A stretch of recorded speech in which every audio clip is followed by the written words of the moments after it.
Hi guys, my name is Cynthia Waboi Otieno.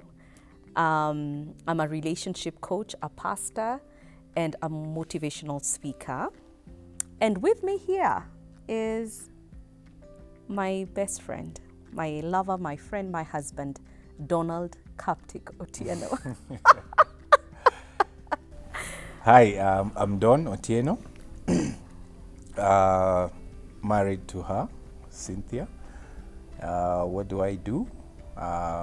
We do coaching together for couples and relationships. At the same time, I also run a design, printing, and branding firm. Yes, and we have been married for 10 years this December. And we have 2 daughters. Of course.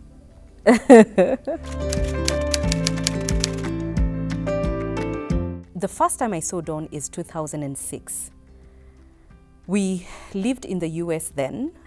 We met in a conference. It was, there's a Kenyan Christian fellowship that in America for Christians and who are Kenyans. So every year during the 4th of July, which is the Independence Day for Americans, we would all have a big conference. So what happened is Don was leading worship, he was a worship leader, and I was a congregant. And this particular song that Don was singing, it was a worship song. And you can imagine, I mean, everybody was so like into the worship, really praising. And this particular song he was singing, and I opened my eyes, and I looked up and I was like, looky here, that guy looks good. Imagine I stopped worshiping. I stopped worshiping and I was wondering, wow. And the thing that I asked myself is that this guy has a relationship with God and he seems to know his God. I must talk to him. So that's what I did. I mean, I'm not a very shy girl. So after the worship conference, after the worship and everything, there was tea time. And I walked up to him and I said, hi, my name is Cynthia. What's your name? And he said, my name is Dawn. But the thing that was so interesting is that he just said hi courteously and turned back to the group of people he was talking. And I said, oh, what a rude man.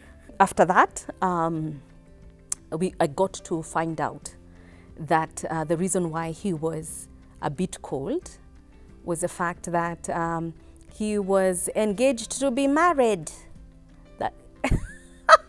And that's why, of course, he wouldn't be interested in any other girl. So I went back to my home state. He was in New Jersey state, and I was in Ohio. I went back to Ohio, even dated somebody else.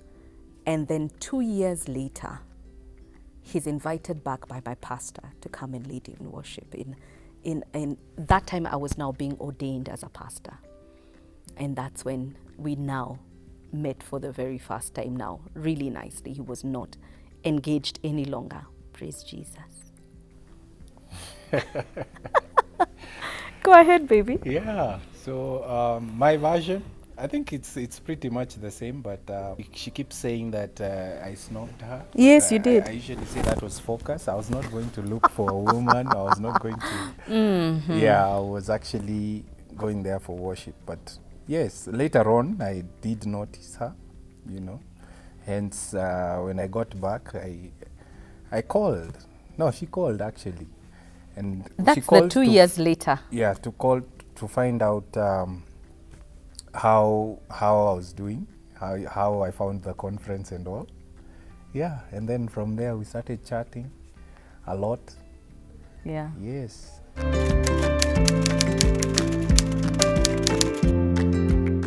For us initially, it was just a deep friendship. You know that friendship where you feel like, oh my goodness, you're the friend that I've always wanted to have, deepness in terms of conversation in every aspect. And then one key aspect is that at that time we were into our mid-30s. So we are maturer, we know what we want and everything. So in that August 2008, he asked me out for dinner. And I must say, it was the first date and the only date we had before we got married. So our story is not the typical story that we dated for 5 years. We had one date. He took me out to a nice Italian restaurant. But the thing that was really the game changer for me is that you living away from home, family becomes very close to you. So what happened is that because it was my ordination, I really wanted to have some nice time with my friends and family. So my family was over, my sister and her kids. And when she heard that I was going on a date, and my sister hadn't had me going up on a date for a long time, she said, you need a chaperone. And I'm thinking, chaperone? I'm a grown woman. Why do I need a chaperone? She says, you know what, don't argue, I'm your big sister. I'm going to actually come with my kids. And I'm like, surely, I mean, I'm over 34. And she says, you know what, let's go and check him out if he's a keeper, and I'll be your eyes. So she came with her kids, her two kids were like 3 and 4. And then she had this caregiver who was a Kenyan and an older lady who was in her 70s who only spoke Kikuyu. If you've realized, Don is Luo and I'm Kikuyu. So this lady spoke Kikuyu throughout dinner. The 2 kids sat in between us. You can imagine how romantic that dinner was. Because, I mean, there was no, googling into each other's eyes. And here is my sister who's speaking like 200,000 decibels. I mean, like, it was amazing. And for me, seeing him so much at ease with my family and at ease with these children and with this Shosho who's speaking in Kikuyu only, I was like, wow, this guy is a keeper. He surely is a keeper. And of course I had, being a Christian, I had prayed about it and I had asked God, and for me now, this was it.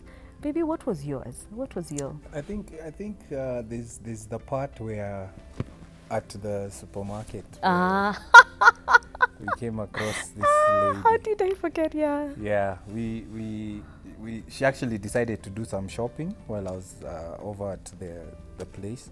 So we went to the store, and this old lady, well, as we were checking out, this old lady who we don't know from nowhere. African American lady, yeah. She actually turns back at her and says, remember this, he's your pride. He's your pride and she's your joy. And turned back and continued with her. Yeah. So we're like, okay.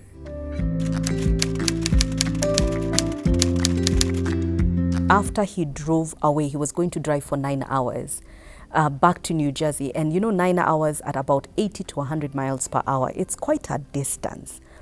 And we spoke that whole 9 hours. As in, I talked until the phone died. I put it on the charger and we continued talking. And I can't tell you what we talked about. And for me, I was like, I've never talked to anyone like this. And we're not talking about Malawi-Davi stuff. We're talking about cocoa growing in Ghana. Things that are just so fascinating. It's interesting when you're initially dating. And from there, I thought, oh my goodness, this guy is different. And it was the little small things that started to make sense to me. And I felt, he must be the one. So one day I get this phone call from a friend of mine. And she says, Cynthia, where are you? I'm like, I'm at work. She says, you better sit down.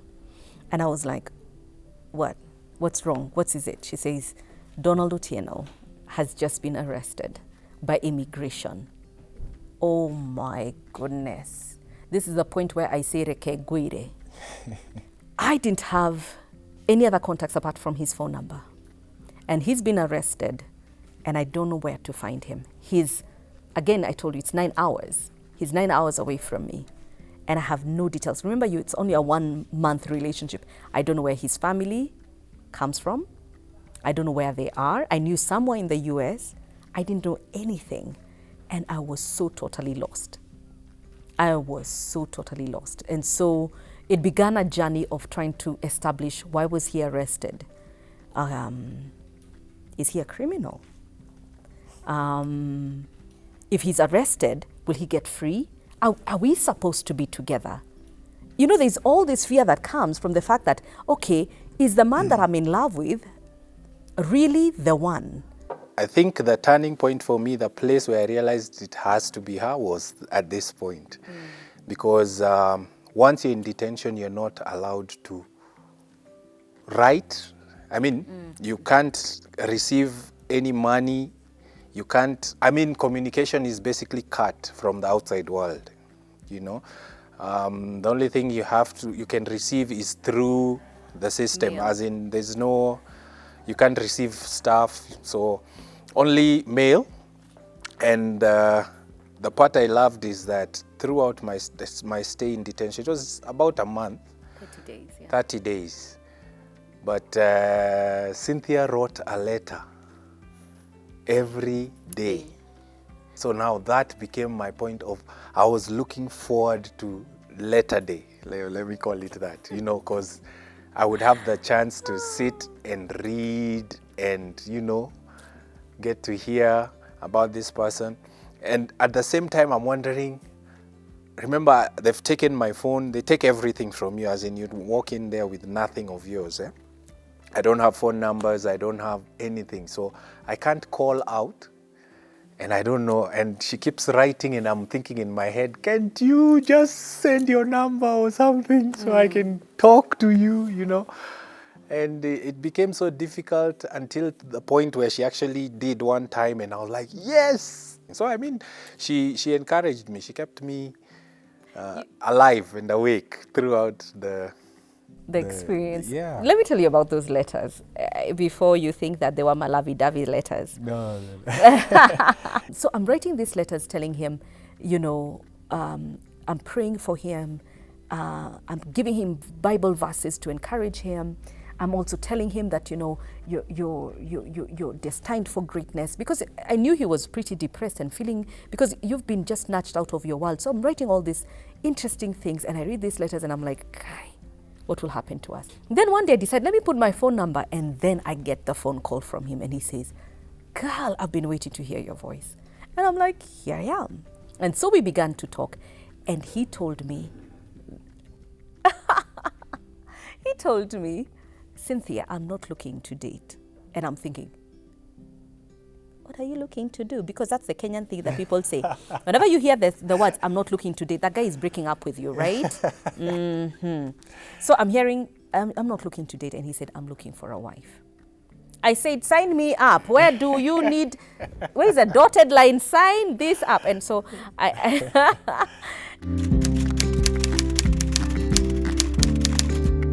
he's still in Elizabeth.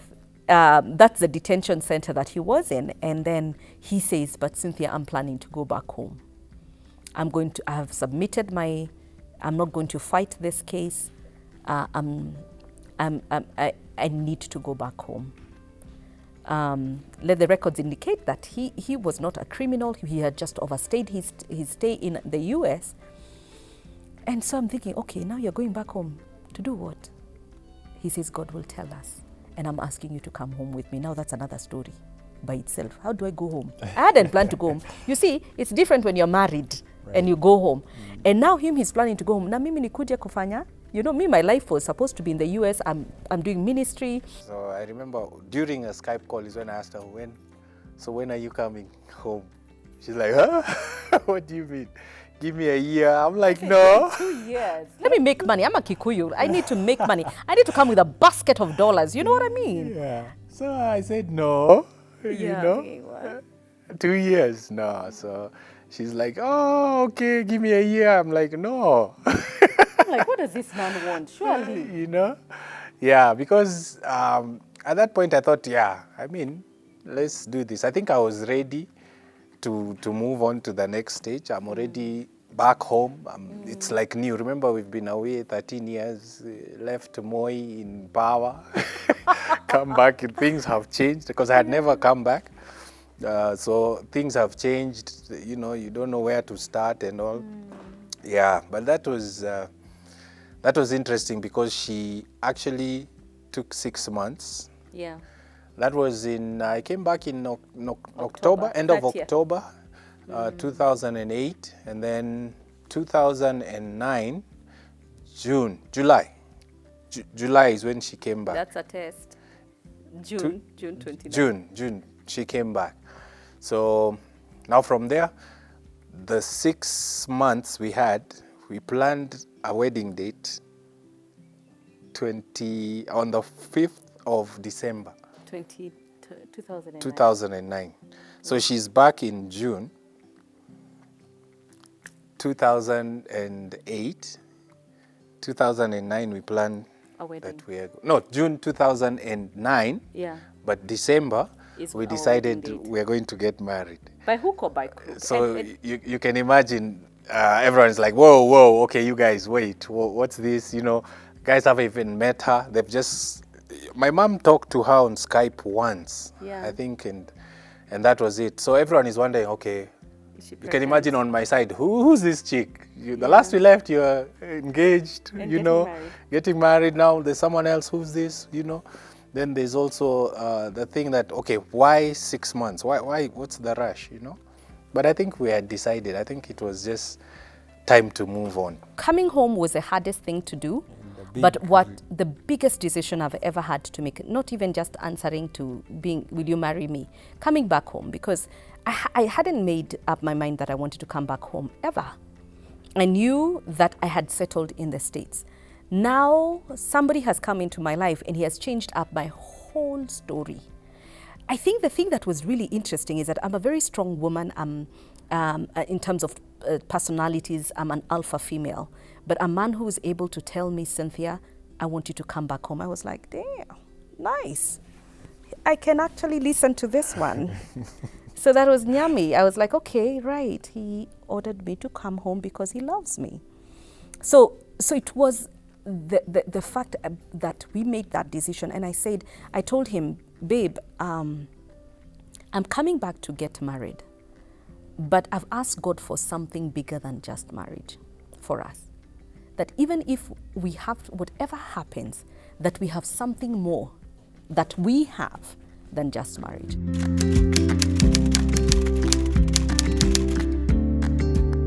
The proposal, he planned it so well. He took me out for lunch at an Indian restaurant. We loved Indian restaurants. We love the mix of flavors and just the mystery when it comes to different spices and stuff like that.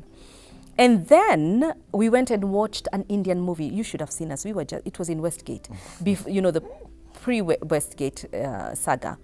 And we were the only, I think, Africans inside the Westgate movie theater watching an Indian movie that had closed captioning. But we were the loudest. It was so funny. And in the movie, this girl gets engaged. And I'm like, oh, how sweet. I didn't know the guy is planning to engage me outside here. So it was a nice, you know, one of those Indian songs. It was so cute. We had so much fun. And we came out. And at the parking lot, he asked me to marry him. And deep down, I felt that he was about to do something that week. Because we are planning a wedding. For goodness sake, I'd better have a ring. And so he went on his knee and asked me to marry him. And I said, yes, yes, yes, yes, yes, yes, yes, yes. The wedding we had planned for how many people? 300. And we wanted an invite-only kind of wedding because we had lived away for so many years. We had lost contact with all our friends. So typically, weddings are about your family. One day I'm driving with my mom. We live in Keno. We're driving on the road. And I told Mother, please choose the people that matter to you. Hey. We're driving. The lady who actually has sold for her domas for the last 5 years. Hey, simamisha gari hapo. Eh? What are you doing? What are you doing on Saturday, December the 5th? Hii ndio kadi yako. And she's giving everybody on the... I'm like, whoa, you finished your 300. Do you know she finished all her 50 cards? And I had to give her more. So by the end of the day, we had like... I don't even know. I don't know, we don't have a head count. Yeah. Yeah, but it was pretty interesting. It was a good time, a good season where we're actually planning together, get to know each other more. Because remember, I mean, these 6 months is when now we're actually really dating. Yeah. Remember, we hadn't really dated. We hadn't really spent time together. So as we are planning is when we're actually getting to date each other and know each other more. So it was interesting. I'm lucky I got a nice Indian man who organized my suits and and the guys, we were done like so a joke. We're actually sitting back waiting. What next? Don is a planner. He's a planner. He's very organized. I mean, everything of his is spick and span. I'm not as very organized. So everything about him was finished by September. Mine, I don't even have a dress. So I got a bit frustrated with him and wondered why he's, I'm thinking he probably is wondering, okay, with this woman that I'm about to marry, her does not have things together. But anyway, we got married. Yeah.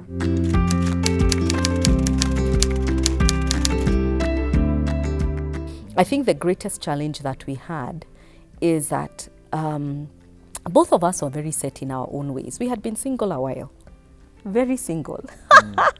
I remember one of the things that used to drive him nuts is the fact that I would enter the house and throw my shoes at the entrance.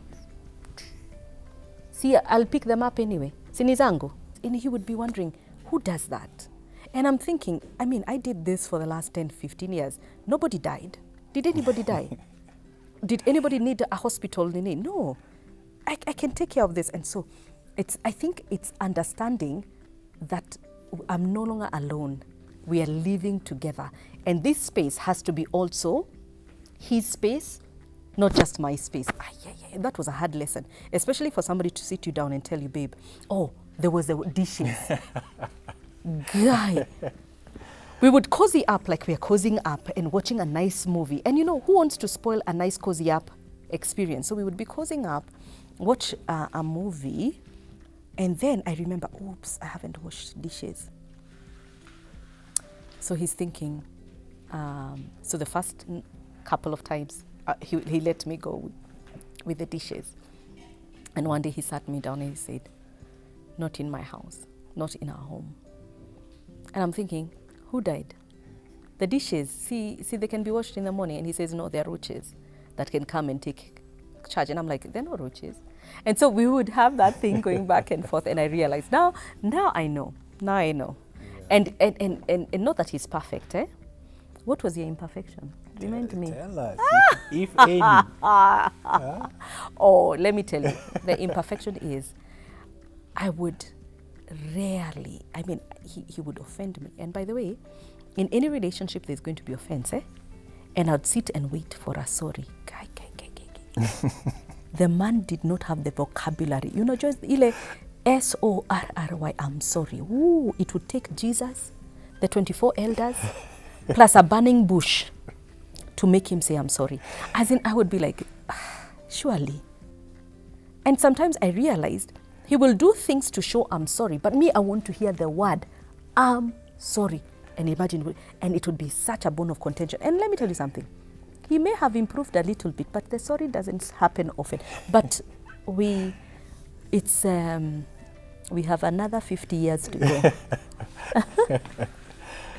Yeah.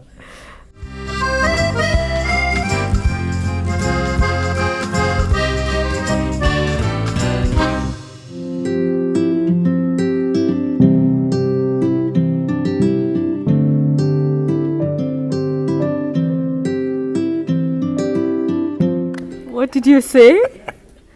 Let me see.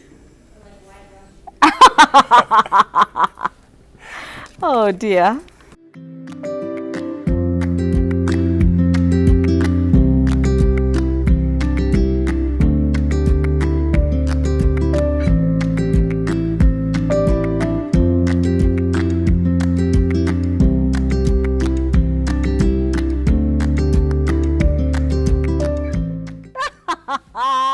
Do.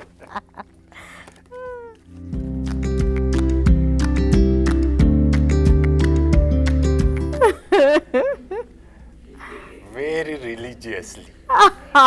With the and I do it in the car. Yeah.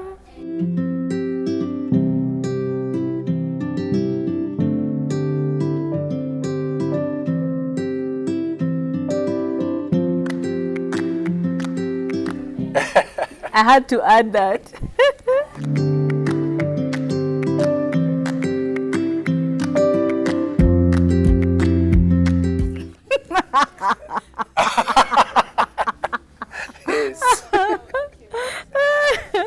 Yeah.